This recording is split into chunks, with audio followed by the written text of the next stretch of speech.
Yo, what's up? This is Mind Games from GameGodz TV. I decided to do my own videos, my own tutorials on sim. Sim has been in my blood before it was even called sim. It was just plain, realistic. I mean, but I want to start off with this indicator, the shot indicator thing. Notice I don't use it at all because I feel like it's not sim. Like how could shot indicator be like? I mean, it's just a handicap. Like how could you? Why would you need a shot indicator in a real life game? Like if we're replicating realism and authentic play and style, we don't need that on. Yeah, I choked. But yeah. So this is how I learned how to shoot in the game.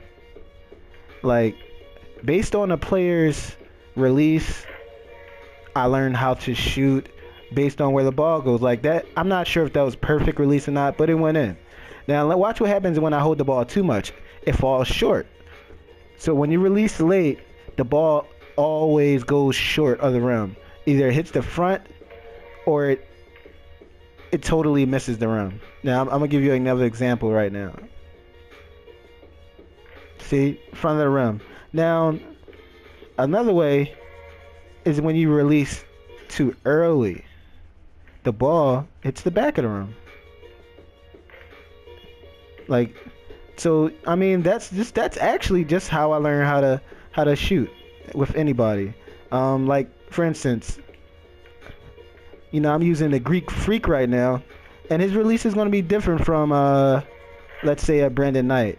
So let me switch over. We're gonna look at matter of fact let's do Ramon Sessions. He's not that great of a shooter either, so. Now watch with Ramon Sessions. His release is different. So based on how he just shot it, it was pretty much like the back of the rim, side somewhat. So I know that I released it too early. So I have to hold it a little slightly longer, and then bam, there we go. That's how I use it. And I also use a shot stick. I've never been a button guy. I mean, I've messed around with it, but I'm not a button guy at all.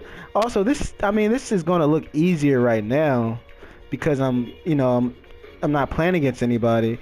I mean, and then it's offline at that, so I could get a better release on the shot. So, see right there, released it a little too late.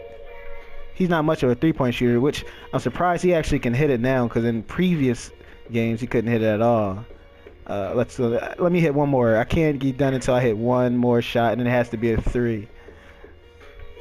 Let me cash. All right, let's switch over to somebody that could pretty much shoot pretty well. Silva looks to be the best shooter on the team. I mean, 85-3 over everyone. 77 was his second best mid-range. So let's try Leo Silva. I believe he has a quick release. If I'm not, I don't really play with the Bucks. I normally play with the Jazz, but I can play with any team. So let's see. Oh well, wet first shot. So let me get an example of his hold it too long, coming out of the air. I mean, like I use the physics based off of the mechanics as if I would in real life. In real life, I'm a jump shot taker, and the best shot you can take is at the top of your shot. So I practice that also when I'm playing 2K. I practice all my shots. Anybody I use, like some people are different. Like some people actually have an earlier release, so they might release when they're going up. Some people have later releases when they're coming down, which I learned based on how my shot misses. Leo Silva, top of the shot. I mean, you're not going to make everything, by the way. Like if I had the shot indicator on, it was excellent. You still can miss excellent. So I'm not sure about on lower diff levels, but I know that for a fact that on hardcore and even superstar, you're not going to make every shot, even if you release it. If you could possibly release it perfect every time, you're not going to make it because there's a lot of things that also goes into your shot. Like maybe you shot off the dribble, and not everybody's a good shot off the dribble. In fact, most aren't good shots off the dribble. And if in a game, people don't understand that you have to account for the defense also. Like while your shot may be perfect, the defense might have had the best defense they could have on the shot. So you got to take that in consideration. That's it. Short tutorial. I mean, it's late in the game, but we can take this into 2K15.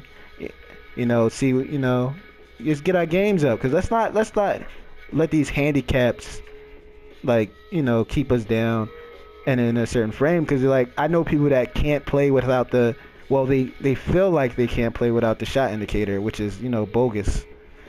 I mean, like, how do I play? I'm not the best in the world, but I do get it down when it comes to 2K. But that's it. Catch the next one. I probably use post play. Post play probably be my next tutorial. I just wanted to put this one out here. I haven't done an actual video tutorial or podcast, so had to get this one out there. So check me out. I'll let you later.